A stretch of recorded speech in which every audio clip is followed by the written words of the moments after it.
नमस्कार शेतकरी मित्रांनो. खरीप 2025चा तुमचा पीक विम्याची तुम्ही अतिशय प्रतीक्षा करत होतात.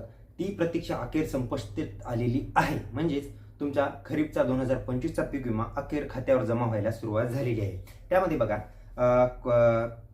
रक्कम तुमच्या खात्यावर बघायला गेलं तर 2400 कोटी रुपये हे सांगण्यात आलेले आहे, तुमच्या कानावर आले असेल. त्याचबरोबर हेक्टरी 17,000 रुपये मिळणार आहेत का, हे बरेचसे तुमच्या कानावर ह्या गोष्टी आल्या असतील. म्हणजे बरेचसे युट्यूबर व इतर माध्यमातून, समाज माध्यमातून तुमच्या कानावर आलं असेल की हेक्टरी 17,000 रुपये मिळणार आहेत. तर ह्यामध्ये कितपत सत्यता आहे आपण जाणून घेऊ. त्याचबरोबर किती तारखेला पीक विमा खात्यावर जमा होणार आहे याची संपूर्ण अपडेट आपल्याकडे आलेली आहे. तर सविस्तर आपण अपडेट देखील जाणून घेणार आहोत. त्यापूर्वी जर चॅनलवर नवीन असाल तर माझं नाव आहे सम्राट आणि स्वागत आहे तुमचं शेतकरी सम्राट युट्यूब चॅनलवरती. चॅनलला अद्यापही लाईक, सबस्क्राईब व शेअर केलं नसेल तेही करून घ्या. व माझ्या डाव्या साईडला जे काही बेल आयकॉनचं बटन दिसते त्याला देखील दाबा. म्हणजे तुम्हाला पीक विमा व शेतीच्या संबंधित योजनांसंबंधित नवनवीन अपडेट तुम्हाला सर्वात लवकर भेटून जातील. तर चला वेळ वाया न घालवता आपण व्हिडिओला सुरुवात करूया.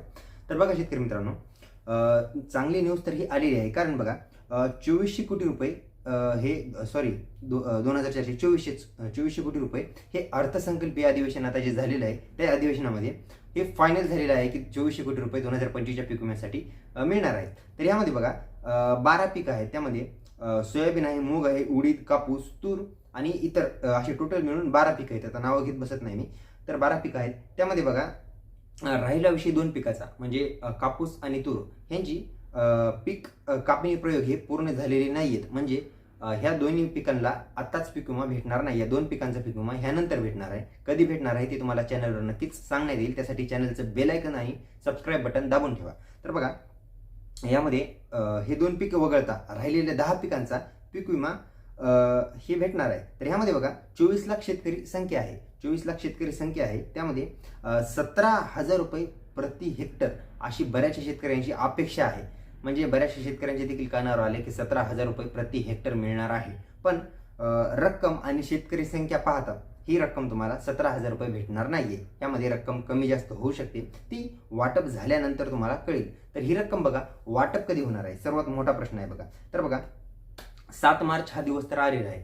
15 मार्चच्या आसपास ही रक्कम तुमच्या खात्यावर जमा होऊ शकते. काही जिल्ह्यांमध्ये ही रक्कम 10 तारखेच्या आसपास, म्हणजे या 3 ते 4 दिवसानंतर देखील जमा होईल. ती जर झाली तर तुम्हाला चॅनलवरती लगेच कळवण्यात येईल. त्यासाठी तुम्हाला व्हिडिओला लाईक करावं लागेल, शेअर करणे, सबस्क्राईब करावं लागेल.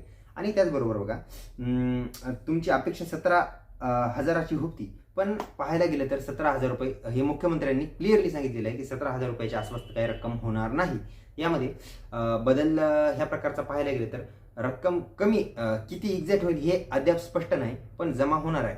तर मी तुम्हाला खोटं सांत्वन देखील देत नाही. जमा झाल्याशिवाय तुम्हाला मी एक्झॅक्ट रक्कम किती जमा झाली कोणत्या जिल्ह्यामध्ये हे सांगत नाही. जोपर्यंत आपल्याला शेतकऱ्यांचा मेसेज येत नाही ही या भागामध्ये जमा झालीत हे पुराव्यासह तुम्हाला किती रक्कम जमी, शेतकऱ्याचं नाव तर मी दाखवणार नाही, पण रक्कम किती जमा झाली हे एक्झॅक्ट तुम्हाला मी व्हिडिओच्या मार्फत सांगून टाकेल. तर बघा ही शेतकरी संख्या आणि हे पाहिलं. आता बघा बरेचसे शेतकरी या भ्रमामध्ये देखील असतील की बाबा आम्हाला पीक विमा येत्या 2 ते 3 दिवसामध्येच भेटेल अशी अपेक्षा. मी व्हिडिओच्या सुरुवातीला देखील सांगितलेलं आहे की काही जिल्ह्यांमध्ये, निवडक जिल्ह्यांमध्ये जिथली शेतकरी संख्या कमी आहे या जिल्ह्यांचा डाटा सरकारला व्हेरीफाय करायला सोपा असतो. म्हणजे जिथली शेतकरी संख्या कमी आहे त्या जिल्ह्यांमध्ये लवकर पैसे वाटप होऊ शकतात. ह्याच्या संदर्भात देखील 100% खात्री नाहीये. तर हे सांगितलं होतं. आणि आता ह्याच्या संदर्भात अजून एक छोटीशी तुम्हाला अपडेट द्यायची, म्हणजे जी कर्जमाफी आहे, कर्जमाफी संदर्भात देखील आपल्याकडे एक अपडेट आलेली आहे. कर्जमाफी संदर्भात स्वतंत्र एक व्हिडिओ देखील घेऊन येणार, पण एक छोटीशी अपडेट तुम्हाला मी देतो. तर बघा ह्यामध्ये जे कर्ज आहे हे 2 लाखापर्यंत कर्जमाफी ही ऑफिशियली म्हणजे अधिकृतपणे सरकारने माफ केलेली आहे. पण सगळ्या शेतकऱ्यांची 2 लाखापर्यंतची कर्जमाफी झालेली नाहीये. तर यामध्ये कुणाची झालेली बघा. आता महाराष्ट्राच्या मुख्यमंत्र्यांनी क्लिअरली सांगितलेलं आहे की बघा 2 लाखापर्यंत कर्जमाफी झालेली आहे, पण ह्याच्यानंतर 2 लाखापेक्षा जास्त ज्यांचं कर्ज आहे त्यांची कर्जमाफी होणार नाही. क्लिअर स्पष्ट शब्दात सांगितलेलं आहे. तर ह्यामध्ये सरसकट तर होणार नाही. आणि सगळ्यात महत्त्वाचा मुद्दा 2 लाखाच्या सगळ्यात महत्त्वाचे हे बघा मुद्दे, कर्जमाफी 2 लाखापर्यंतच होणार आहे. त्याच्यानंतर दुसरा मुद्दा म्हणजे जे शेतकरी भ्रमामध्ये आहेत की सगळ्यांचीच कर्जमाफी होणार आहे, सगळ्यांची कर्जमाफी होणार नाहीये. यामध्ये कुठल्या शेतकऱ्यांची कर्जमाफी होणार आहे बघा.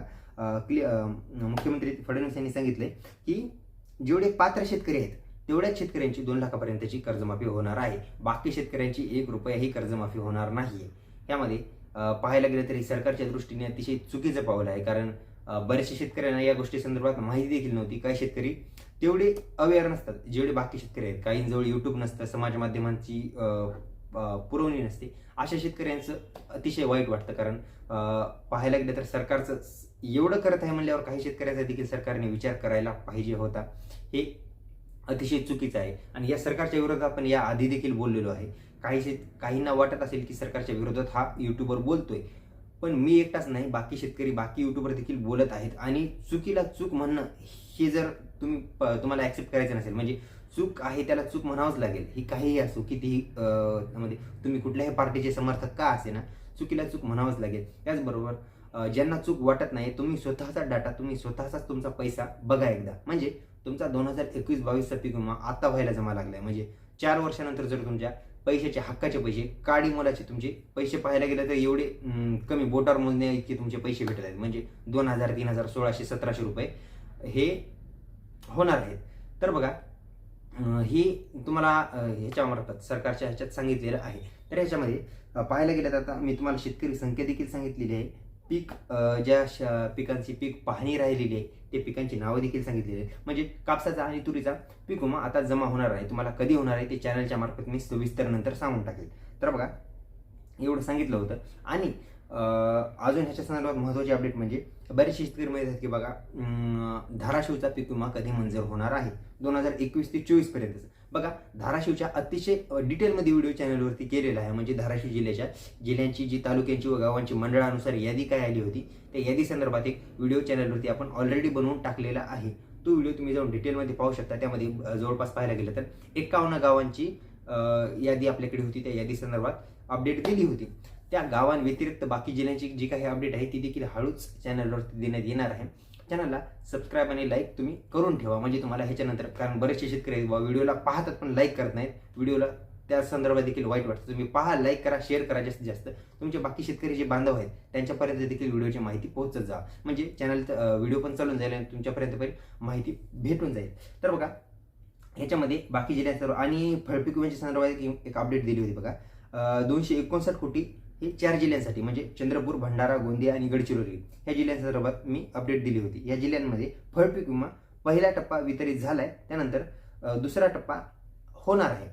दुसरा टप्पा कधी होईल त्यामध्ये तुम्हाला सविस्तरपणे मी अपडेट दिली होती. मग बघा, आदिवासी विकास पणन महामंडळ आणि मार्केटिंग फेडरेशन ह्या दोन्हीच्या संदर्भात एक छोटीशी अपडेट तुम्हाला दिली होती. त्याच्या संदर्भात पीक विमा नमो शेतकरी आणि ह्या योजनेचे बाकी इतर 2-3 योजनांचे तुम्हाला पैसे त्या व्हिडिओमध्ये मी आता तेवढी माहिती नाही, पण या अगोदर मी माहिती दिलेली आहे. तर चला, ही इथपर्यंतची तुम्हाला माहिती जर महत्त्वाची वाटली असल्यास व्हिडिओला लाईक करा. सरकारला मी वाईट बोलला असेल, वाटू द्या, बिंदास वाईट वाटू द्या, काहीच हरकत नाही. तर चला, अशीच महत्त्वाची माहिती घेऊन पुढच्या व्हिडिओमध्ये भेटूया. तोपर्यंत नमस्कार.